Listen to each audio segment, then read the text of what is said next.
Hello, कैसे हैं आप सब। मैं भी सब बहुत बढ़िया होंगे। ठीक है, घर पे सबको एंटरटेन भी कर रहे होंगे और अपनी पढ़ाई पे भी कंसंट्रेट किया होगा आप सबने। ठीक है, आज मैं बात कर रहा हूँ आप लोगों के साथ एटॉमिक स्ट्रक्चर की। ठीक है सर, आपने तो फिज़िक्स के टॉपिक कवर ही नहीं किए अभी तक पूरे। लाडले, फिज़िक्स के टॉपिक मैंने तो कवर कर लिए, तुम्हारे नहीं करवाए हैं, वो एक अलग बात है। ठीक है, तुम्हारे इसलिए नहीं करवाए क्योंकि अगर मेरे पास इतना टाइम नहीं बचा था। ठीक है, सिस्टमेटिकली नहीं हो पाया था इस पिछली बार। बट कोई बात नहीं है, हम जो केमिस्ट्री के इस बार जो आपको वीडियोस प्रोवाइड करवा रहा हूँ मैं, ठीक है, वो सिस्टमेटिकली एक तो वीडियोस प्रोवाइड करूँगा, साथ में एग्ज़ाम में एक्सरसाइज भी करवाऊँगा। ठीक है, और उसके साथ ही साथ मैं आपको कहीं ना कहीं आज ही के दिन में बहुत सारी वीडियोस प्रोवाइड करवा दूंगा। या तो आपके पास आज आ जाएंगी वीडियोस, या कल तक आ जाएंगी सारी की सारी वीडियोस, मतलब जो मैं अपलोड करूँगा आज। ठीक है, आज वीडियोस में अपलोड करने वाला हूँ वो है एक तो एटॉमिक स्ट्रक्चर की। सेकेंड वीडियो में अपलोड करूँगा आज आपके साथ में पीरियोडिक टेबल। ठीक है, एंड हाइड्रोजन, एस ब्लॉक, और एक थर्मोडाइनेमिक। ठीक है, केमिस्ट्री का थर्मोडाइनेमिक, राइट। तो इनकी वीडियोस आज मैं अपलोड कर देगा आपके साथ। ठीक है, क्योंकि ये टॉपिक्स मैं आज ही कवर करवा देगा आप सबके। ठीक है, तो लगे रहते हैं। लगे रहने से पहले जो नए मेंबर्स हैं प्लीज़ चैनल को सब्सक्राइब करें। अगर वीडियो पसंद आए तो लाइक, कमेंट एंड शेयर भी करें। ठीक है, और अपने सजेशंस भी मेरे को दें कि सर आप ऐसा कीजिए अपने आने वाले वीडियोस में। ठीक है गाइज, हम स्टार्ट करते हैं atomic structure. Atomic structure start करते ही सबसे पहला सवाल क्या आता है? सबसे पहला सवाल ये आता है कि व्हाट इज एटम। एटम है क्या? देखो लाडले, ठीक है, एटम क्या है? Atom is smallest fundamental unit of matter. Atom is smallest fundamental unit of matter composed of subatomic particles. Sir ये सब एटॉमिक पार्टिकल्स क्या होते हैं? लाडले, सब एटॉमिक पार्टिकल्स होते हैं इलेक्ट्रॉन, प्रोटॉन, न्यूट्रॉन।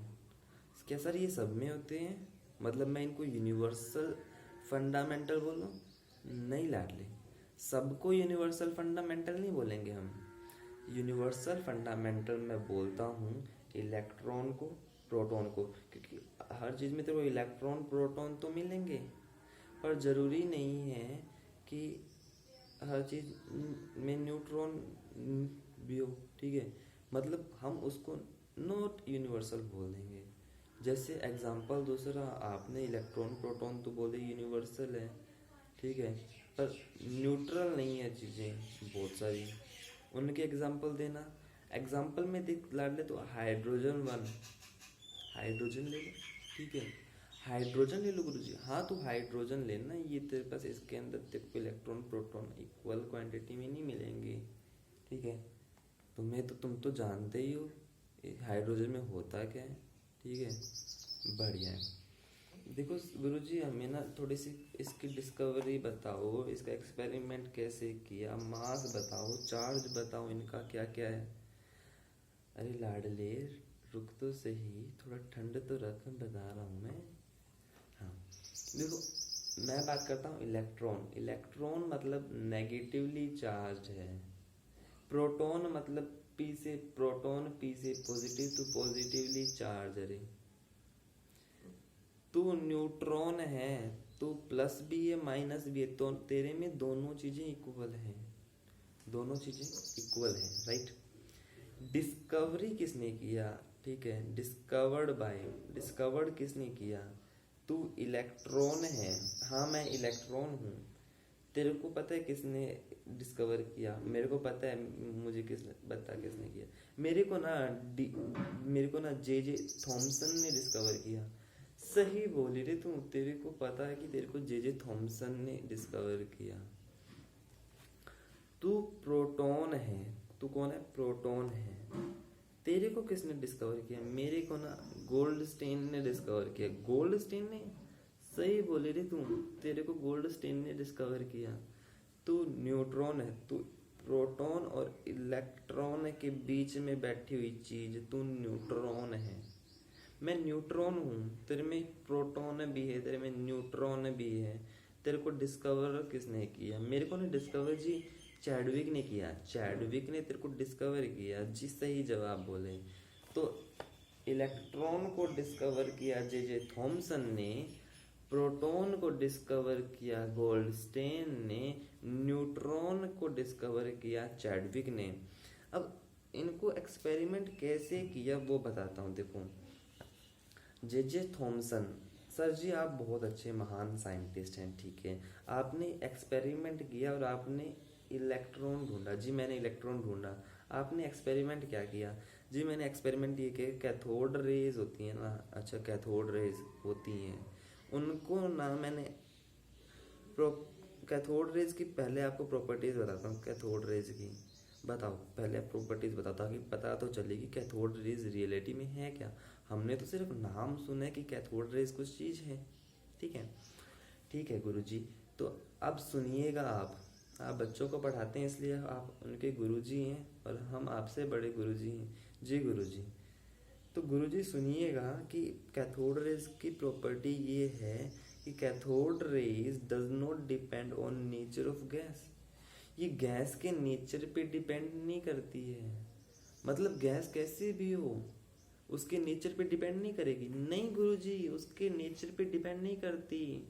अरे प्रोटॉन को डिस्कवरर आप गोल्डस्टीन ने, आप कृपया शांत रहें, मुझे जे जे थॉमसन की तो सुनने दो क्या बोल रहे हैं जी, आपकी इच्छा है। तो गुरुजी वो ना गैस के नेचर पे डिपेंड नहीं करती, गैस के नेचर पे डिपेंड नहीं कर रही है, ठीक है। तो ये तो बहुत बढ़िया बात है। अच्छा हाँ, तो देखो फिर मैंने कैथोड रेज का मतलब पास आउट करवाया और मेरे को पता चला कि ये इलेक्ट्रॉन्स, मैंने इनको नाम इलेक्ट्रॉन्स रखवा दिया, ठीक है। प्रोटॉन की डिस्कवर आप गोल्डस्टीन हैं। आप बताएं आपने क्या किया? देखो जी, मैंने तो ना, उन्होंने कैथोड ले ली तो मैंने कहा उनके अपोजिट ले लेता हूँ, कैथोड के अपोजिट एनोड रे मैंने एक्सपेरिमेंट करवाया। एनोड रेज की प्रॉपर्टी पता है क्या? ये ना डिपेंड करती है नेचर ऑफ गैस के ऊपर। नेचर ऑफ गैस पे डिपेंड करती है जी गुरुजी, ये ना नेचर ऑफ गैस पे डिपेंड करती हैं। अरे आप तो न्यूट्रॉन के डिस्कवरर हैं, आप तो चैडविक हैं, है ना। तो आप कृपया करके शांत रहे, इनको बोलने दीजिए। गुरुजी मैंने तो बोल दिया, क्या बोल दिया? एनोड रे एक्सपेरिमेंट से मैंने किया और कमले जो मेरे एनोड रेस की प्रॉपर्टी ये थी कि ये ना गैस के नेचर पे डिपेंड करती है गुरुजी। अच्छा डिपेंड करती है लाडले, ठीक है। आप न्यूट्रॉन हैं। आप कौन है? न्यूट्रॉन हैं। आप को डिस्कवर किया चैडविक ने, ठीक है। चैडविक जी आपने इसको कैसे डिस्कवर किया? गुरुजी मैंने सिंपली इसको डिस्कवर ऐसे किया, मैंने बेरिलियम लिया, 4 बेरिलियम 9 उसका मास, ठीक है। तो उसके साथ में मैंने हीलियम लिया, ठीक है, 2 हीलियम 4 मास, ठीक है। तो उसके अंदर से जैसे ही मैंने क्या किया, 6 कार्बन 12 उसका मास प्लस N1 निकालवाया और ऐसे जाके मेरे को पता चला कि मैंने न्यूट्रॉन को डिस्कवर कर लिया। तूने न्यूट्रॉन को डिस्कवर कर लिया है ना? हाँ मैंने न्यूट्रॉन को डिस्कवर कर लिया। तो लाडले हमने यहाँ पे उनके साइंटिस्ट की बात की, उनके डिस्कवरर की बात की, अब उनके मास की बात करते हैं। तू इलेक्ट्रॉन है, तू प्रोटॉन है, तू मेरा न्यूट्रॉन है, तू मेरा न्यूट्रॉन है, ठीक है। तेरे पास इलेक्ट्रॉन भी है, प्रोटॉन भी है, तेरे पास पॉजिटिव, तेरे पास नेगेटिव भी है, तेरे पास पॉजिटिव भी है, ठीक है जी गुरुजी। देखो मास की जब बात आती है ना, तो मास इसका ये है 9.1 इंटू 10⁻⁻31 किलोग्राम। एक तो हम ऐसे लिख सकते हैं जब किलोग्राम में लिखना पड़ जाए। अगर कोई ग्राम में पूछ ले तो ग्राम में आप सिंपली इतना लिखना 9.1 इंटू 10⁻⁻28 ग्राम, ठीक है जी गुरुजी। आपने यहाँ से 31 से 28, अरे बावले छोरे -31 बढ़ा कि -28 बढ़ा? गुरुजी 31, अरे छोरे यहाँ पे माइनस है, माइनस में जो चीज़ जितनी छोटी वो उतनी ही मोटी, क्योंकि एक बात होगी ना, तेरा छोटा होना तेरे मोटे होने का कारण बन जाएगा, तेरा मोटा होना तेरे छोटे होने का कारण बन जाएगा। ये बात है गुरुजी। हाँ, वैसे ही गुरुजी आप मेरे को इलेक्ट्रॉन का बताया कि आपने है मेरे को 9.1 इंटू 10⁻⁴ अगर किलोग्राम में लेता हूँ तो मैं लगाऊंगा -31 किलोग्राम, अगर मैं उसको ग्राम में ले रहा हूँ तो माइनस का 28 ग्राम लगा दूंगा, बस फर्क इतना सा है। और मैं तो प्रोटॉन हूँ, तेरा मास तेरे को पता है क्या है? तू ना, तेरा मास तो ना 1.67 इंटू 10⁻⁻27 किलोग्राम है बस। 1.6 किलोग्राम इंटू 10⁻⁻27। हाँ, तेरा इतना है। गुरुजी मेरे को ग्राम में भी तो बताओ ना, मेरा ग्राम में तो बताओ ना। अरे बताऊंगा रे लाडले, तेरा ग्राम में भी मैं बताता हूँ। ग्राम में भी 1.67 इंटू 10⁻⁻24 ग्राम। 1.67 इंटू 10⁻⁻24 ग्राम है आपका मास, ठीक है। गुरुजी मैं तो न्यूट्रॉन हूँ, तो न्यूट्रॉन है, तभी मैं तेरे को एक बात बताता हूँ। Mass of neutron is approximately equal to mass of proton. तेरा जो मास होगा तेरा जो मास होगा वो प्रोटॉन के इक्वल आ जाएगा, ठीक है। मतलब न्यूट्रॉन और प्रोटॉन हैं वो आपस में इक्वली, बोल सकता हूँ मास इनका अप्रोक्सीमेटली सेम सा है। देखो इलेक्ट्रॉन के अंदर मैं बात करता हूँ कि इलेक्ट्रॉन के अंदर 1 AMU upon 1837 equal to mass of proton upon 1837। क्यों? क्या प्रोटॉन की अगर निकालेगा तो प्रोटॉन के अंदर होगा 1.007 AMU, न्यूट्रॉन के अंदर होगा 1.008 AMU, ठीक है।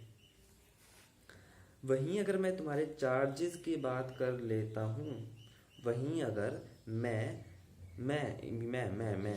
तुम्हारे चार्जेस की बात कर लेता हूँ तो चार्ज, तू नेगेटिव है, तू पॉजिटिव है, तू न्यूट्रल है। तू चार्ज नेगेटिव लिए हुए है, तेरे ऊपर चार्ज होगा 1.6 इंटू 10⁻⁻19 C। इसको अगर मैं ESU में करूँ, ठीक है, तो वो होगा 4.8 इंटू 10⁻⁻10 ESU। अगर मैं पॉजिटिव के अंदर बात कर रहा हूँ, पॉजिटिव यानी प्रोटॉन की बात कर रहा हूँ, प्रोटॉन तू पॉजिटिव है, तेरा भी होगा 1.6 इंटू 10⁻⁻19 C।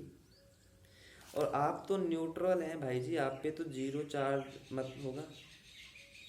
आपको सबको पता है कि 1 AMU होता है, 1 AMU, हाँ 1 एटॉमिक मास यूनिट, वो होती है 1/Na। Na क्या गुरु जी? यहाँ पे Na मतलब एवोगैड्रो नंबर, Na, ठीक है, 1/Na। एवोगैड्रो नंबर की वैल्यू क्या आती है गुरु जी? देखो 1/6.023 इंटू 10⁻23 यानी 23, ठीक है जी गुरु जी। अब इसको अगर तुम और थोड़ा सा लिखना चाहो तो 1.67 इंटू 10⁻⁻24 ग्राम लिख दो। अल्फा पार्टिकल होता है ना, वो डाई पॉजिटिव हीलियम न्यूक्लियस यानी हीलियम+2 यानी 2α4 होगा, वो होगा या 2 हीलियम4 बोल दो। ये चीज़ है। इतना होते ही हमको कुछ चीज़ें पता चल गई हैं, ठीक है। एटम है क्या, इसमें है क्या क्या, यानी सब एटॉमिक्स, ठीक है। सब एटॉमिक्स का नाम इलेक्ट्रॉन, प्रोटॉन और न्यूट्रॉन की मोटी मोटी बात कर दी हमने। गुरुजी ये मोटी मोटी बात थी, इस मोटी मोटी बात के ऊपर लाडले क्वेश्चन भी बन जाते हैं। देखो मैं एक छोटी सी बात बताता हूँ। Cathode ray always formed from Q upon m is constant electron. देखो कैथोड रे होंगी ना लाडले, कैथोड रे बनेगी always formed from electron and Q upon m is constant। Cathode rays always formed from electron and Q upon m is constant when, right? Proton and Q upon maximum for anode, और anode rays बनेंगी लाडले proton and Q upon M is maximum for anode rays. एक सवाल देता हूँ, ठीक है, try करना, उसका आंसर मैं बता दूंगा तुम्हें। लिखो सवाल फटाफट। मैं यहाँ पे सवाल लिखने में तुम्हें फटाफट बोलूँगा, तुम्हें फटाफट करना भी पड़ेगा। फटाफट क्यों करना पड़ेगा? फटाफट इसलिए करना पड़ेगा तुम्हें क्योंकि हमारे पास टाइम कम है। टाइम कम है तो हमें फटाफट करना पड़ेगा। तुम मेरी वीडियो को पॉज कर करके दोबारा देख सकते हो अगर तुम्हें क्वेश्चन दोबारा लिखना हो तो, ठीक है। मैं क्वेश्चन को सिर्फ 2 बार ही बोलूँगा, ठीक है। Find out molar charge and molar mass of 1 mole electron. दोबारा क्वेश्चन बोलता हूँ। Find out molar charge and molar mass of 1 mole electron. देखो मोलर चार्ज निकालना है और मोलर मास निकालना है। मोलर चार्ज निकालोगे, कैसे निकालोगे? 1.6 इंटू 10⁻⁻19 सी इंटू 6.023 इंटू 10⁻23, ठीक है। तो इसको सोल्व करोगे तो तुम्हारे पास आ जाएगा आंसर 96500 सी के अप्रॉक्स आ जाएगा, राइट। तो ये तुम्हारा हो जाएगा 1F। मोलर मास देखेगा तो 9.1 into 10⁻28 gram into 6.023 into 10⁻23 54.6 into 10⁻5 ग्राम। ये हो जाएगा 0.55 मिलीग्राम के बराबर, ठीक है। यहाँ पे आपने मोलर मास और मोलर चार्ज दोनों निकालनी है। सेकेंड क्वेश्चन लिखिएगा, calculate specific charge C/Gm for electron and alpha particle. Specific charge Q/m। दोबारा से सुनिएगा, calculate specific charge C/Gm for electron and alpha particle. Specific charge Q/m होता है। फॉर इलेक्ट्रॉन निकालना है Q/m। इलेक्ट्रॉन के लिए लिखो, और तो इसके लिए लिखेंगे तो आएगा चार्ज हो गया 1.6 इंटू 10⁻19 सी अपॉन में एम मास कितना है 9.1 इंटू 10⁻28 ग्राम। सोल्व करेंगे इसको तो आ जाएगा तुम 1.76 इंटू 10⁻8 C/Gm, ठीक है। हमें C/Gm में निकालना था, क्वेश्चन के अंदर देखा था इसलिए हमने C/Gm में निकाला है, ठीक है। अल्फा पार्टिकल के निकालो Q/m। अल्फा पार्टिकल के लिए 2 unit charge upon 4 AMU। 2 unit charge हो गया 2 into 2 into 1.6 into 10⁻19 C into Na upon 4 into 1 ग्राम। इसको वैल्यूज को तुम पुट करो, उसको सोल्व करोगे तो 4.8 इंटू 10⁻4 किलो C/Gm आ जाएगा, ठीक है। यहाँ पे हमने 2 क्वेश्चंस अभी तक कर लिए हैं। आगे आने वाली वीडियोस के अंदर हम फटाफट क्वेश्चंस करते हैं, ठीक है। उसके लिए तब तक के लिए बाय। मैं मेरा मिल्क पिएगा, बाय।